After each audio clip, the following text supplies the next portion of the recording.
Hi guys! So after I made my last bullet journaling video, I had some really good questions come up from fellow bullet journal users, and so I kind of wanted to make a video that I'm going to call Bullet Journaling 101 and address maybe some of the confusion about bullet journaling itself, how I make it work for me, and especially how I use it in a Midori. In the original bullet journal video, he uses just one notebook. So the concept here is the same. He uses, I think, a Moleskine gridded large notebook, and I use the Midori. You can treat a Midori as one notebook, but just with different sections inside of it. So essentially, we use the same pages that he uses in the video, but just in a different order. So we have our daily bullet journal pages, we have our calendar of some type, and then we have what he calls the lists or collections. And this actually works out really well in a Midori because instead of these pages being kind of scattered throughout the book and then noted in the index at the front, there's a little bit of separation. So I kind of think of it almost like dividers. And the bullet journal for me reminds me of when I was a kid taking notes in school. In class, you just write down as much as you can, as fast as you can, and then later when maybe you're getting ready to study for the test, you can organize the information a little bit better. The gridded notebook in here is a catch-all for information you encounter throughout the day. So that will be dates or events or appointments that you come up with, thoughts or ideas, tasks and to-dos. And while you're putting this information into the bullet journal throughout the day, the order does not matter. You can be as specific or as general as you like. Think of the daily pages as all of those little scraps of paper you write down a "don't forget this" note on, or "remember lunch with Susie" note on it. So even if you think it might be repetitive, put it in there because you can always clean it up later. I also have on my iPhone an app called Notes, which basically acts like a notepad on your phone. I'm pretty sure all the phones have something like that. So I have a note titled Bullet Journal because even though my Midori is usually with me most of the time, if a thought comes to me and I don't have it with me, or maybe I'm laying in bed and my Midori's in the living room, I can still type it in and transfer it to the bullet journal later. So usually I devote a couple minutes to the bullet journal every night before I go to bed to look at what I have written down that day. I can fill in gaps, add details if I need to, and migrate any events or dates I wrote down into my calendar. I also, the evening before, like to plan out my day for the following day. So whatever tasks I need to get done, whatever errands I need to run, and whatever events that are coming up that day, I will organize that down for the following day. So let's start from the beginning. If you guys have seen my other video, you know that I have my 365/30 in here first, a bunch of pockets. Then I have my gridded bullet journal. I have my calendar, and then I have my lists or collections in the back. And those are 3 separate notebooks. Basically, you can call this a bullet journal. So instead of having one large notebook bound together, I have 3 smaller ones that all work in conjunction with each other. So this is my bullet journal right here. In the original bullet journal video, he talks about using your bullet journal for everything. You can write down a grocery list in there if you want. Personally, I don't want to waste one of my my Moleskine Cahier pages because they are about a third of the number of pages as a regular Moleskine. So I just clipped in some task pads from Martha Stewart to write something like a grocery list that's disposable on there. So when I go into the store, I can take this in there with me and just throw it away or recycle it when I'm done. If you want to use your Cahier to write into, go for it. That's not a problem. The other thing, I have these memorized now, but I threw them in there so that you guys can see, is come up with a key or a system for your bullet journal. So for me, an open box is a task or a to-do. An open circle is an event, a date, or an appointment. A bullet is an idea or a thought. And then on top of this, we have signifiers. So next to those bullets, you can use signifiers to notify you whether or not this is a very, very important thing. So if it's something that's very important, I'll use a star next to it. If it's something that I'm not sure of, I need to reevaluate it or look into it, I'll put a question mark next to. I will talk about this in detail a little bit later, but I have a tiny arrow to signify I put it into a master list. And then I also, if it's a task that got migrated to later, I will put an arrow through the box as well. So you can make those as detailed or as simple as you want. Honestly, I think simple is better, so that's kind of how I have mine set up. So first things first, the index. This is added to as you travel along in your bullet journal journey. One of the questions I got asked is, how do I know how many pages I'm going to need for each month? Well, you don't. When you first started the bullet journal, when I first started bullet journaling, I started in the end of March, and all I could write here was March 2014 and the number 2, meaning that March started on page 2. I did not know until I was all done with the month of March where those pages were going to end. So there was no end number at first. Then I had a meeting with my advisor. I took some notes and wanted to be able to reference them later, so they went into my index as my credential meeting on page 4. Same thing with my student finances for my financial aid, page 4. And then I started April on page 8. So I knew that I was done with March. So I went back and put in 2 through 7. So I ended it on page 7. March goes from page 2 to page 7. And then it starts again in April. When I'm done with April, I'll go back in page 8 to whatever page I end on. Now remember, the order here does not matter. If one day I decided March 13th had some particularly important notes on it that I needed to be able to look up quickly, I would find the next blank line here. Even if I was all the way down in June, I would still find the next blank line and write such and such meeting, page 13, or whatever page I was on at that point in time. This is where you need to let go of some of the obsession with ordering things. That's why this system is so perfect for me, because I would get really frustrated or overwhelmed when things were out of order. But now they can be out of order, but I still know exactly where everything is because of this index. It's kind of like finding order from chaos. If you focus on those little tiny things that bother you about this, you're going to have planner fail with any system. It doesn't matter what it is. So I really like this because I can just throw everything together and then glean from it, all of the information that I need at a later point in time. So like I said in my other video, he talks about the dates at the beginning of every month. I don't use this anymore because it's not enough room for me, and it's too much work for me to draw in all of the months. I know that some people will draw in all of the months for the entire year at the beginning of each notebook. That's, first of all, a ton of work. And second of all, this really doesn't work for future planning, like I said, unless you draw in the months for the whole year. But then if you end up going through the book in less than a year, you're going to have the months from your old notebook in your previous notebook, but you've started a new notebook and you don't have the months in there, so you're going to have to draw them in again. Or let's say you take less than a year to go through a notebook, and now you have a few months from the next year in there too. So that's just not going to work for me. I have a calendar workaround that I will get to in just a second. The next pages... Let's see. So next page here are all the tasks. Sorry, I'm going off a script here on my side, so I don't get too distracted. So if you hear me fade out, it's because I'm trying to find my place again. The next page here are all the tasks that theoretically you would have migrated in from the previous month. So I started at the end of March, so technically, had I been doing bullet journaling all year, these would have been all the tasks that I migrated in from February. I started at the end of March, so these were the only tasks I could think of. I threw those in there, and you really see it start to come together in April, so we'll take a look at that too. The next page are where your daily notes start, so I started over here. This is your daily brain dumps. Kind of like collecting all the sticky notes from your life and putting them into one place. If you don't have anything to write down that day, you don't need to write it. This was still the early days of bullet journaling for me, so there's not a ton of stuff written down. And April is really where I started settling in and understanding how to use it. One thing that's very important to note here is that there are no open task boxes or date circles here, because at the end of March, I went back through the entire month and either crossed it out if I completed it, crossed it out if it was no longer relevant, checked it off if I had finished it, or migrated it to the month of April. So if you look at every single date in March here, all of these boxes either have a check mark if I finished it, or an arrow if I moved it and migrated it somewhere else, or I completely crossed the task off if it was no longer relevant.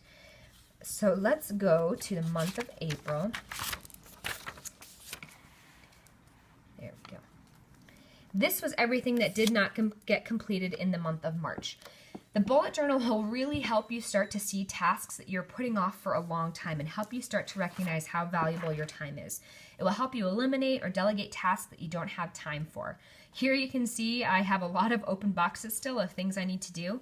I've checked off a few and eliminated one, and I've also migrated some to a specific day. At the end of each day, when I'm going through my bullet journal, I try to reference the April to-do list and sprinkle in one or two of these tasks when I can. Generally, if something is on my list that has been migrated from the previous month, it is not something that is of dire importance, because these are tasks that I did not get to for the entire month of March, so they obviously weren't too terribly important, but they're still on my list of things that I want to accomplish at some point. So when I'm making a to-do list for the day, I usually reference back to this main list and pick one or two things that I can throw on there that I can take care of really quickly.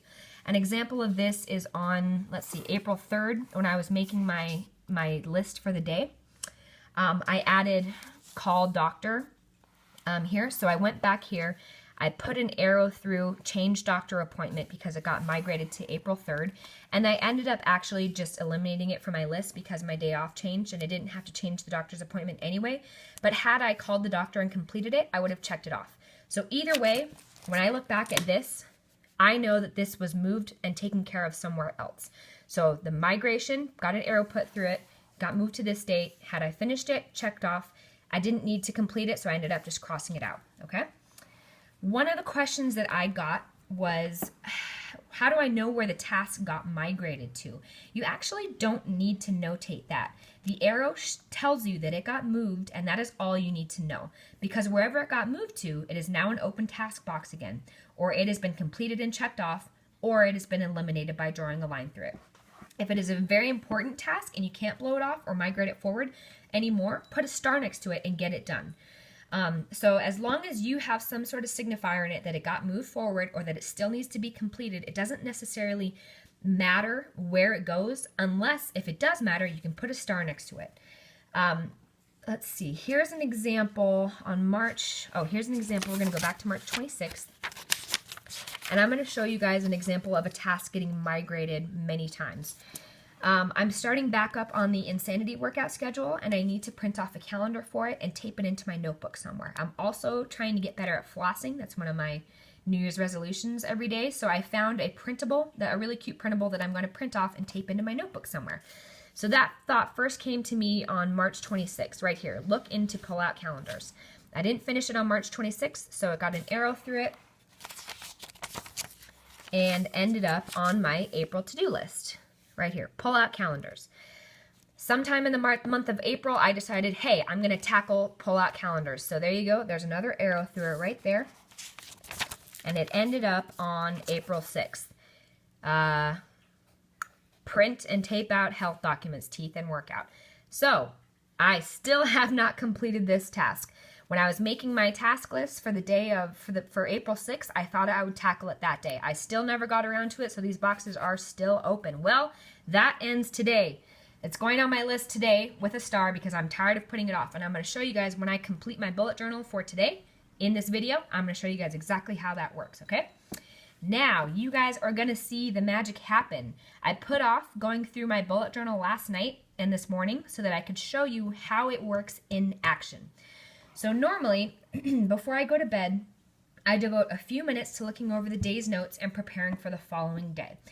The night before, I will look back and see if there's anything I've been putting off that maybe I could take care of while I'm out running errands the next day.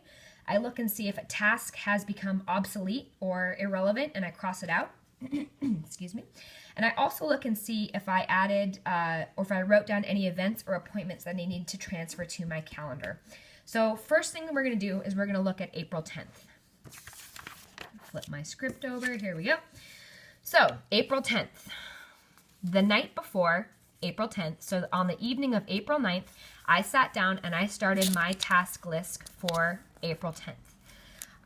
On April 9th, I went to my next blank line, wrote April 10th, and started adding tasks that I was hoping to work on April 10th. The first tasks that came up were some homework assignments, posting a PDF, a birthday list, inventory card list, yada, yada, yada. So I had 6 tasks that I came up with on the evening of April 9th that I wanted to work on April 10th. Then, April 10th rolls around. During the day, I come up with 4 more things I wanted to work on that day. They don't necessarily have to be things I want to work on that day. They are just tasks or ideas that came to me on the date of April 10th. So this is from last night. These were added during the day. And then at some point during the day, I also had a few ideas I wanted to add to the list, but I didn't have my Midori with me.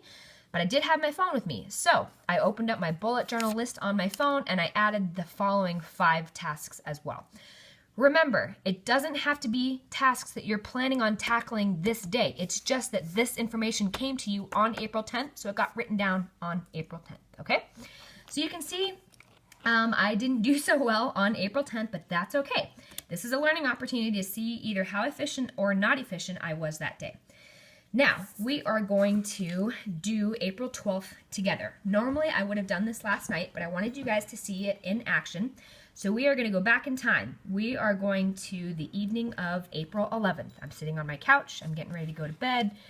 And I'm going to start working on my bullet journal for the next day. So the first thing I'm going to do, this is going to be kind of hard because I am filming and talking and writing, and I'm blonde too, so there's a lot going on for me. April 12th, okay? So the first thing I'm going to do is I'm going to check my calendar for any events that I know are coming up on April 12th, all right? So I'm going to flip to April 12th. Let's check it out. Saturday, April 12th. Oh, look at that. I have lunch with Thor at noon. Obviously, I made this up for your guys' benefit. If any of you know Thor and would like to put him in contact with me, that'd be greatly appreciated. But anyway, lunch with Thor. So that is an event or an appointment. I'm going to put a circle here. Lunch with Thor at noon. Okay? So, if you look back on April 10th, that's when Thor called me to make that appointment with me. So he called me, he said, hey, can we do lunch on April 12th, Saturday, April 12th at noon? Sure. So I wrote it in here as a circle. At the end of the day on April 10th, I turned to my calendar. I wrote it in there, noon, lunch with Thor. Then I went back to my task list, and you can either put a check mark, I put an arrow through it to show that this got migrated somewhere else. This got migrated into my calendar. Yes, technically I have these written in multiple places, so it's in my bullet journal, but it's also in my calendar. But I'm treating this appointment as a task that needs to be completed. So April 10th is when the information came to me, therefore I wrote it down here. At the end of the day, I transferred that appointment to my calendar. And then when I was preparing for my day on April 12th, I wanted to remind myself of my very, very important lunch with Thor, so I wrote it down here again. When I'm done having lunch with Thor, I'm going to check it off my list, okay? So next I'm going to write down homework, and I'm going to put a star next to that because I really, really need to finish my homework today. Homework. And here is something, a perfect place to utilize what we call subtasks. So he does reference subtasks in his original bullet journal video. And all that means is if you have a larger project and you want to break it down into smaller pieces, you can do the next line as a subtask. So under my homework, I want to work on specifically finishing my essay. Sorry for the handwriting, it's kind of hard to write at this angle. I need to work on my journal entry.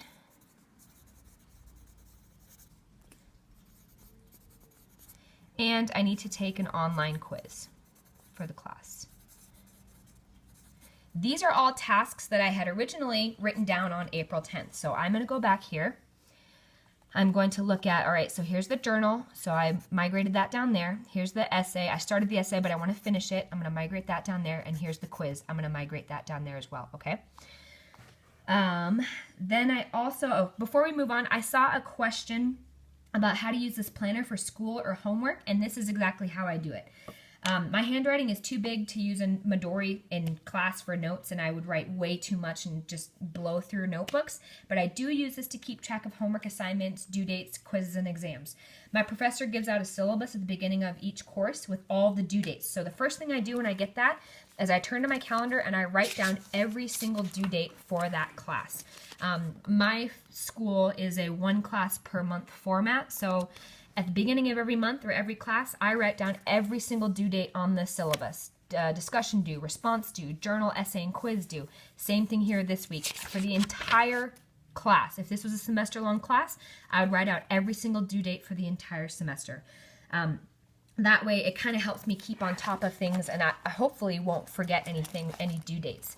And then that way, when I'm creating my bullet journal for the day, I can either just write the word homework and then refer back to my calendar, or because I really enjoy checking things off, I'm probably going to write down every individual thing I need to work on. Because I have a week to work on all my homework, this also allows me to maybe tackle 1 or 2 things on here and then migrate the 3rd task over. It's totally up to you. Generally, like I said, I prefer the latter because I just like checking off boxes. So next list. Now, the next thing I'm going to add onto here is I want to review my budget, which is also a carryover from yesterday. So here, review, budget. I want to tweak a few things. So I'm going to look back on yesterday and, oh, so here's a perfect example. I accidentally wrote it down twice. So I'm going to cross this off because it's not relevant. Update budget, review budget, same thing. Obviously, it's very important to me because it popped into my head twice. Not a problem that I wrote it down twice. Just cross one of them off. So review budget, that's getting transferred, migrated, down to April 12th. Review budget. The next thing I want to do, I think I'm going to tackle trying to make a menu for the week here. So make menu. And because that was something that popped into my head yesterday, it's already up here. Or sorry, on April 10th, it's already up here. So arrow through to migrate, make menu, make menu. And let's see, the next thing I want to work on is my birthday thank you cards list, which I thought of yesterday. So birthday thank yous. And now this is going to be a perfect example of how I use a list or a collection. So let's see. So first things first, I wrote it in my tasks here. And it popped into my head yesterday, I think. Nope, on the 10th. So here we go. There's my arrow through there. If this was a regular notebook, I would just turn to the next blank page and title it Birthday Thank You Cards and start my list. So if this was just a regular notebook, I would probably just do it right here. Because I have my list in a separate area, I'm going to turn back here to my list, go to the next blank line, and write B-Day Thank Yous. Then the next blank page, I think is page 19. The next blank page, page 19, I'm going to write B-Day thank yous across the top. I'll write all the presents I got here and then check off the birthday thank you cards that I send out, okay? So because I referenced this list in my master list, I'm going to go back to my checklist. And I'm going to put a little tiny arrow right here showing that this was put into a master list in the back. Now, one of 2 things is going to happen. I'm either going to complete this today and check it off, or I'm not going to finish it today. I'm going to put an arrow through this box right here and migrate it to another day, okay? So I know that it's in here. This little symbol tells me that I have a master list in the back, and whether or not I finish it today, that just depends on if it happens. This is very, very, very important to remember. If you are migrating a task, do not, I repeat, do not put the arrow through the box until you have physically rewritten that task somewhere else, okay? Because if you put an arrow through the box and say, oh, I got to migrate this to another day, and let's say your cat jumps in your lap and spills your coffee everywhere, you might not remember to migrate that task somewhere else. And essentially, you may lose that task because when you're looking back through all this, you see, oh, this box has something through it. It must have been taken care of. So if you're going to migrate something, write it down first, then go back and either cross this off or put the arrow through it, okay? That is very, very important because it'll be probably the biggest way that people lose their tasks is by accidentally crossing them off. So now today, I'm going to show you guys how I use my calendar. Today, my mom asked me if we could go hiking on Sunday. So open circle, hike with mom, Sunday, 4/13 at 1 o'clock. So fast forward to the end of the day. We are at the end of the day, so now I'm going to, let's see, oh, sorry, before we fast forward to the end of the day, my last task I want to migrate, I talked about earlier, is going to be printing off those calendars. So here's a task box right here, print calendars. I'm putting a star next to it because it's very important, and I'm going to go back and find out where I first wrote it down. It's right here, print out and tape in calendars. So these all get an arrow through them. So that tells me they got migrated somewhere else. Right here with my star on it. So essentially we just went through an entire day together.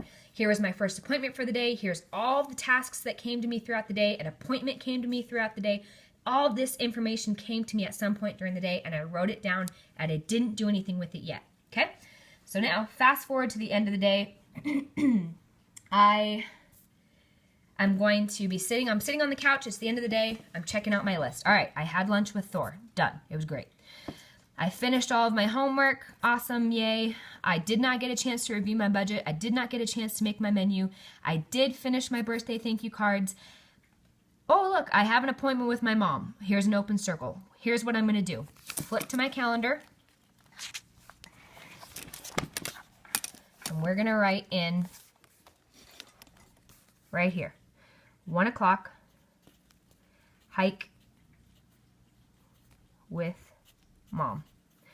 Now, here is where you can either write in the details here or you can write them in your bullet journal. Mom and I are hiking together at 1 o'clock on Mount Doom, Mordor. So I could write hike with mom, Mount Doom, right there. Or I could write it back here, hike with mom, Mount Doom. So it doesn't matter where you put it, as long as you have the information somewhere, you can reference it back there again. So let's see. I also want to show you guys one more thing, clarification about how I use my list notebook. Oh, because this was starred, I did finish it today. Check. And then because once I put this in my calendar, I'm going to either put a check mark or an arrow through it. I like to put an arrow just to keep consistent with if this got migrated somewhere else. So this is how I keep track of my appointments, okay? So one more thing I want to show you guys for clarification is how I use my list notebook to tackle big projects. I'm working on my master's degree, and there's a lot of to-dos that crop up with that. Some of them I get from my advisor. Some of them come from the homework classes. So I needed a place to keep all these together, so I created a school to-do list in my list notebook in the back. So there it is, school to-dos. So this is my master list of things I need to complete before my master's degree is over. So that's on page 11, school to-dos. And this is an ever-growing list as well. These don't necessarily have a specific date that they need to be completed by, just at some point throughout the program. So as they come up, I use my little arrow notation to show that they had been migrated to the master list in the back of my book. I am attempting to tackle a few of these tasks each month, so generally they're being put in the monthly overview to-do area. So let's go back to March 5th, where I first came up with some of these school to-dos. You can see right here, after I met with my advisor, I had a bunch of tasks I needed to complete. 3 of them were to join edjoin.com, 1 of them was to apply for my substitute permits, and 1 of them was to take my U.S. Constitution exam. Initially, I put the 3 little arrows next to it to show that right here, edjoin.com, sub-teaching permits, and U.S. Constitution exam. Those got moved to my master list. Then I tried to tackle those in the month of March, but I did not succeed. So what I had to do is I had to migrate those to April. So you can see migrate, migrate, migrate. They got moved to the month of April. And here you go. There are the very top 3 things in my list. I'm going to attempt to tackle those again this month. If for some reason I don't get to them, I will either need to reevaluate why I'm not getting to those, or they will get moved to the month of May, probably with a star next to them. Once I complete those tasks in here, I will check them off on here, and then I will flip back to my master list and check them off in the master list as well. I try not to have the same task written in multiple areas, but when it comes to a large project like this, you need to have a master list, and then you can dole out smaller parts of the project to efficiently complete it. So that's how this works for me. I think that's about it. I've estimated it'll take me about 5 to 6 months to get through one of these small notebooks, one of the cahiers. So when I'm done, I will make sure everything that either has been completed, eliminated, or migrated correctly, and then I'll just slip in a new notebook. I'll be able to continue to use my same calendar because it'll only take me half a year to get through one of the smaller gridded notebooks. And so then I will just archive that notebook for later reference just to make sure I don't throw anything away. My calendars that I created are available in the Midori Traveler's Notebook Resources group on Facebook. And once I run out of room in my list notebook, which will probably take a very, very long time, that's my dog being a guard dog, I think I will just copy over whatever lists are important that I need to take with me, such as my books I want to read, and archive that notebook later. So one thing to keep in mind too is that you'll have little ideas scattered throughout the book as a bullet point. I'm going to show you that really quick too. as little ideas come to me, I'll write them down. And you don't want to lose these ideas. I think it'll be a lot easier for people to lose these ideas because they're not a task that you check off. They're just kind of little ideas that come to you. For example, here on April 2nd, I was thinking about looking for a sewing pattern for my A5 journal. That could be something that could very easily be overlooked. So a perfect use of a list here would be to create a list in your back notebook here that says maybe ideas or things to look into. And then I would write in, hey, look into finding a sewing pattern for your A5 journal. You could call it ideas or things I want to look up. And I really think that's the only thing that actually runs the risk of getting lost in your notebook are those random idea bullet points, because they aren't necessarily something you check off. So try to remember to keep those together in whatever way works best for you. Look them over at the end of the month and maybe migrate them out from there. So I hope this helps some more. As always, please feel free to ask any questions you might have. I've been very pleasantly surprised at how well received my videos have been, and I'm having a lot of fun making these. So thank you for all the positive feedback. Let me know if you guys want to see something else more specific. And thanks again for watching. Bye.